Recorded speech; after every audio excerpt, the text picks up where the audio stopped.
तीसरे चरण के लिए अखिलेश यादव ताबड़तोड़ चुनाव प्रचार कर रहे हैं। अखिलेश ने आज एटा और हाथरस में जनसभा को संबोधित किया। संबोधित करते हुए अखिलेश यादव ने कहा कि बीजेपी अगर फिर से सरकार में आती है तो बीजेपी संविधान को खत्म करने का काम करे।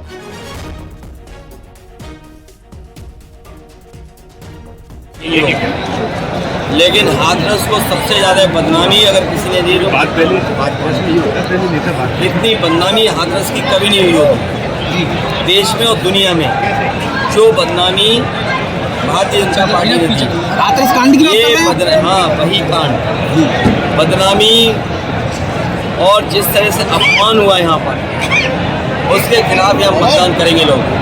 और सबसे बड़ा सवाल ये है कि किसानों की आय दोगुनी के बारे में क्यों नहीं सरकार कुछ बोल रही है। जिन नौजवानों को नौकरी देने की बात की थी, आज वो नौजवान बेरोजगार हैं। भारतीय जनता पार्टी ने 1/3 जीवन उनका बर्बाद किया था। एसबीएसपी अध्यक्ष ओम प्रकाश राजभर ने घोसी लोकसभा चुनाव में एसबीएसपी उम्मीदवार अनिल राजभर की जीत का दावा किया। चुनाव प्रचार के दौरान उन्होंने कहा कि उनका छड़ी निशान है। उन्होंने कहा कि गांधी जी ने छड़ी उठाई तो देश को आजाद करा दिया। ये ओम प्रकाश राजभर की छड़ी है और इस छड़ी के सहारे दिल्ली जाने के लिए तैयार है। कमल फूल पर नहीं चुनाव लड़ते, हम चुनाव लड़ रहे हैं जो पिछली बार आप लोगों ने किस पे वोट दिया था। जोर से बोलिए, आवाज नहीं आ रही। वह तो निशान है, दूसरा कुछ नहीं है, छड़ी निशान है। और गांधी जी ने छड़ी उठाया, देश को आजाद करा दिया। ओम प्रकाश राजभर की छड़ी है गरीबों के कल्याण के लिए, जो बीमारी है उसको ठीक करने के लिए उसी छड़ी के सहारे दिल्ली तक जाने की तैयारी। मैनपुरी से बीजेपी प्रत्याशी जयवीर सिंह के पक्ष में चुनाव प्रचार करने पहुंचे कैबिनेट मंत्री नंद गोपाल नंदी ने समाजवादी पार्टी पर जमकर हमला किया। इस मौके पर उन्होंने यूपी की सभी 80 सीट पर जीत का दावा किया और कहा कि अखिलेश अपनी और डिंपल की सीट बचा लें, यही काफी है। विपक्षी गठबंधन पर उन्होंने कहा कि ये लोग पहले भी ऐसा कर चुके हैं लेकिन कुछ नहीं कर पाए। नंदी ने जनता से बीजेपी के पक्ष में वोट करने की अपील की।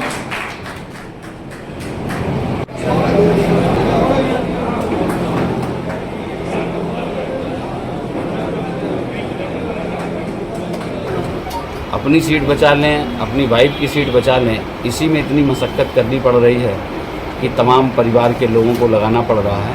निश्चित रूप से समाजवादी पार्टी परिवारवादी पार्टी है और 2014 से ही जनमानस ने ये देख लिया है। लोग कहते थे बुआ बबुआ साथ हो जाएंगे तो क्या होगा, एक बार सपा एक बार बसपा की दोनों इकट्ठे हो जाएंगे तो जादू हो जाएगा। दोनों इकट्ठे होकर देख लिए। यूपी को साथ पसंद है, पप्पू और टीपू दोनों साथ हुए थे तो वो भी देख लिया, फिर से साथ हुए हैं। मैनपुरी में चुनाव प्रचार में जुटी एसपी प्रत्याशी डिंपल यादव ने बीजेपी को निशाने पर लिया है। डिंपल ने कहा कि बीजेपी ने जो वादे किए वो पूरे नहीं किए, रोजगार नहीं दिया, महंगाई बढ़ गई है।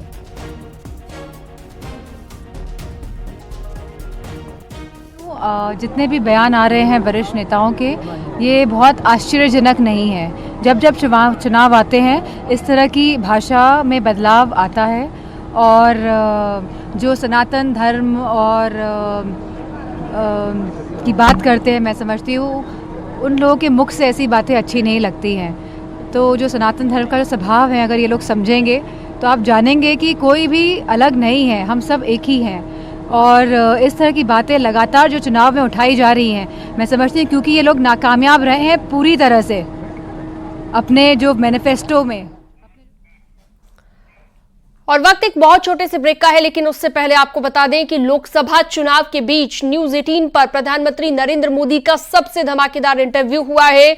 मेगा इंटरव्यू में पीएम मोदी ने राहुल गांधी और कांग्रेस के घोषणा पत्र पर बड़ा हमला बोला।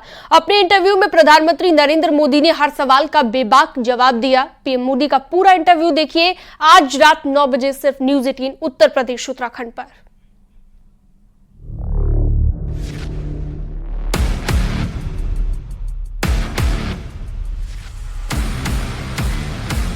कांग्रेस का जहां तक मैनिफेस्टो है, इस पर पूरी तरह मुस्लिम लीग की छाप।